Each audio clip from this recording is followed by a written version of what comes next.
আল্লাহ রাব্বুল আলামিনের দরবারে লাখ কোটি শুকর ও সুজুদ, যে রব্বুল ইজ্জত দয়া করে মায়া করে কবুল করে এই ফিতনার জামানায় কোরআন সুন্নাহর আলোকে সহি তরিকায় আমাদেরকে জান্নাতের বাগানে আসার বসার তৌফিক দান করেছেন।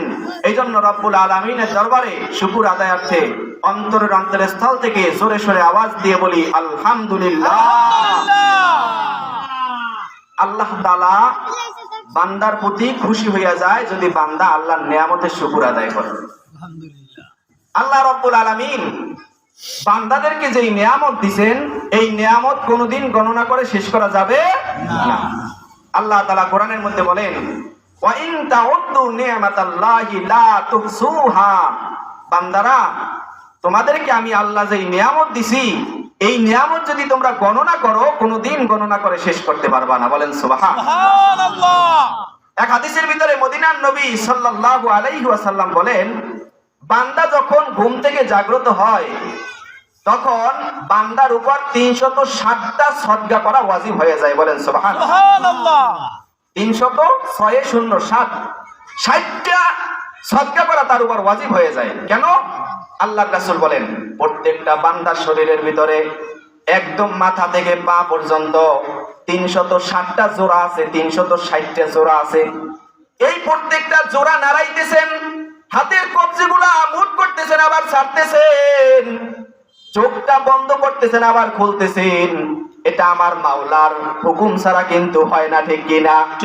আমার মাওলা আপনাকে চক্ষু খোলা বোঝার তৌফিক দিলেন, হাত মুষ্টিবদ্ধ করার আবার খোলার তৌফিক দিলেন, আল্লাহ হাত সোজা করার তৌফিক দিলেন, আবার বাঁকা করার তৌফিক দিলেন। এই জন্য আল্লাহর শুকরিয়া আদায় করার দরকার আছে না নাই? আওয়াজ দিয়ে এখন আছে। কেমনে শুকরিয়া আদায় করবা হে মুমিন? মদিনার নবী বলে গেছেন, ও উম্মাহ শোনো, আল্লাহ যে তোমারে হাত মুষ্টিবদ্ধ করার আবার খোলার তৌফিক দিল, আল্লাহ যে তোমার চক্ষু বন্ধ করার আবার খোলার তৌফিক দিল, এই জন্য মাওলার রাস্তায় তুমি সদকা করবা। বলেন সুবহানাল্লাহ। আল্লাহ শুকুর। আমরা তো এখন 2টা 3টা 4টা জামা গায়ে দেই। সাহাবায়ে কেরামদের যুগে এক সাহাবী তো এমন ছিলেন, আল্লাহর রাসূল সাল্লাল্লাহু আলাইহি সাল্লাম একবার ওই তার বাসার সামনে যাইয়া সালাম দিছে। 3বার সালাম দিছে মদিনার নবী, একবারও সাহাবী সালামের উত্তর নেয় নাই। আল্লাহর রাসূল সাল্লাল্লাহু আলাইহি সাল্লাম বুঝলেন ঘরের মধ্যে মনে হয় কেউ নাই।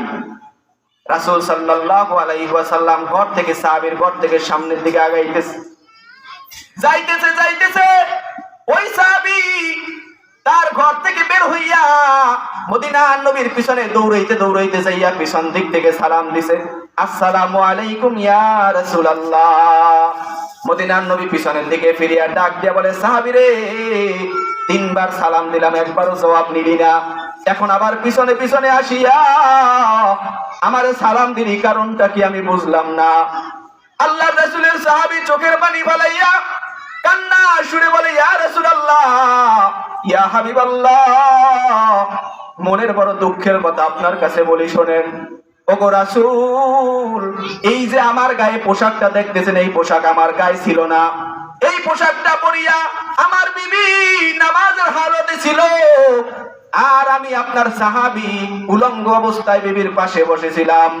আমাদের দুইজনের মাত্র একটা কাপড়, এই কাপড়টা পিন্দিয়েই দুইজনে বদল বদল করিয়া নামাজ পড়ি। ওগো নবীজি, আপনি যখন সালাম দিছেন তখন আমার গায়ে পোশাক ছিল না, আমি ছিলাম পূর্ণভাবে বস্ত্রহীন উলঙ্গ। আমার কাছে এটা একটু সমীচীন মনে হয় নাই গো নবী। আমার প্রিয় হাবিব আমাকে সালাম দিছে, আর আমি উলঙ্গ অবস্থায় আমার নবীর সালাম নিব, এটা আমি মানতে পারি নাই। সাহাবীদের অবস্থা, মদিনার নবীর সাহাবায়ে কেরামদের অসহায় অবস্থা ছিল। ওই সময় কিছু সাহাবী ডাক দিয়ে বলেন, ইয়া রাসূলুল্লাহ, 360টা যে সদকা করতে বললেন, এগুলো তো আমাদের দ্বারা সম্ভব না গো রাসূল, আমরা কি করব, আমাদেরকে একটু জবাব দেন। মদিনার নবী ডাক দিয়ে বলে, সাহাবীরা রে, যদি কোনো বান্দা একবার সুবহানাল্লাহ বলি, তার আমলনামা থেকে একটা সওয়াব, সদকার সওয়াব আল্লাহ তার আমলনামায় দিয়া দেয়। সুবহানাল্লাহ। 360টা সদকা করার প্রয়োজন নাই, টাকাও সদকা করার প্রয়োজন নাই। কোন বান্দা যদি সুবহানাল্লাহ আলহামদুলিল্লাহ, আল্লাহু আকবার 360 বার দিনে পড়তে পারে, ওই বান্দার আমলনামা থেকে আল্লাহ পরিপূর্ণ সদকার সওয়াব তার আমলনামায় দিয়া ভরিয়া দিবে। সুবহানাল্লাহ। ইয়া ইলাহি তু মেরা মাবুদ হায়, ইয়া ইলাহি তু মেরা মাশুক হায়। আল্লাহ আল্লাহ क्या मुबारक नाम है, আল্লাহ আল্লাহ আশিকু কা কাম হায়। আমার মাওলা বান্দার প্রতি এত দয়াবান, এত মেহেরবান। বান্দা যদি আল্লাহর কাছে কোনো কিছু চায়, আমার মাওলা বড় খুশি হয়।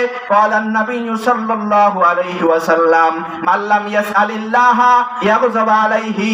আল্লাহর কাছে যদি কোনো বান্দা কোনো কিছু না চায়, আমার মাওলা ওই বান্দার প্রতি রাগান্বিত হয়। বলেন সুবহানাল্লাহ। দুনিয়ার মানুষের কাছে কোনো কিছু চাইতে যাবেন, একবার দুইবার তিনবার আপনাকে দিবে, চারবারের সময় চেহারার দিকে তাকানো যাবে না, ঠিক কিনা? কিন্তু আমার মাওলা বলে, বান্দারে তুই যদি আমি আল্লাহর কাছে না চাইয়া কোনো বট গাছের কাছে চাও, আমি কষ্ট পাই।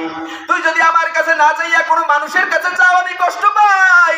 তুই যদি আমি আল্লাহর কাছে না চাইয়া মাজারের কাছে যাইয়া চাও, আমি আল্লাহ সহ্য করতে পারি না।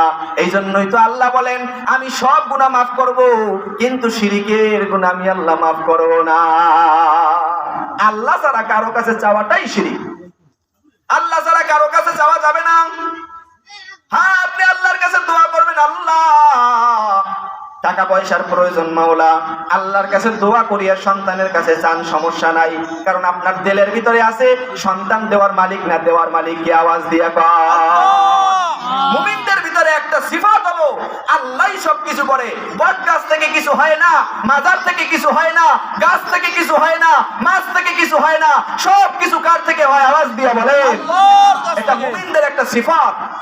মুমিনদের দিলের ভিতরেই আছে আমার আল্লাহই সব করে।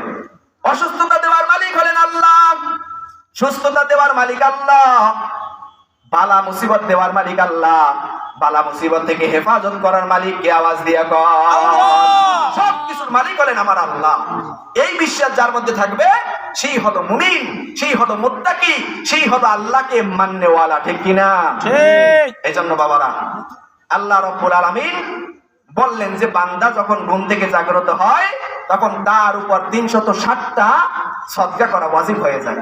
তো সাহাবায়ে কেরাম প্রশ্ন করলেন, ইয়া রাসূলুল্লাহ, আমরা তো খাইতেই পারি না, এক পোশাক দিয়া বিবির নামাজ পড়ে, আমি নিজেও পড়ি, এক একদিন এমনও আছে চুলায় জাল ধরে না, এমনও আছে জুতা ছিঁড়ে গেলে সেটাকে সেলাই করার তৌফিক হয় না, ইয়া রাসূলুল্লাহ আমরা কিভাবে সদকা করব? আল্লাহর রাসূল সহজ পন্থা বলে দিয়েছেন, ও সাহাবীরা আমার, তোমরা যদি একবার সুবহানাল্লাহ, আলহামদুলিল্লাহ, লা ইলাহা ইল্লাল্লাহ বলো, তোমাদের আমলনামায় আল্লাহ সদকার সওয়াব দিয়ে দিবে। বলেন সুবহানাল্লাহ। এখান থেকে নিয়ত করবেন, আজকে সারা দিন হয়তো সুবহানাল্লাহ আলহামদুলিল্লাহ বলা শুরু হয় নাই। অনেক আল্লাহর বান্দারা আছে, বয়ান চলে, হুজুরের বয়ান শুনে কোনো কথা বলে না, মুখ থেকে একটু নাড়ায়ও না। না, এমনটা করবেন না। রাসূল সাল্লাল্লাহু আলাইহি ওয়াসাল্লাম সাহাবায়ে কেরামদের মাঝে যখন বয়ান করতেন, জান্নাতের সুসংবাদ শুনলেই সাহাবায়ে কেরাম সুবহানাল্লাহ বলে চিল্লাই উঠতেন। বলেন সুবহানাল্লাহ। জাহান্নামের আলোচনা শুনলে সাহাবায়ে কেরাম আল্লাহর কাছে পানা চাইতেন। জান্নাতের আলোচনা শুনলে সাহাবায়ে কেরাম আল্লাহর শুকর আদায় করতেন। কবরের আযাব শুনলে সাহাবায়ে কেরাম কান্নার সুরে আল্লাহর কাছে মাপ চাইতেন।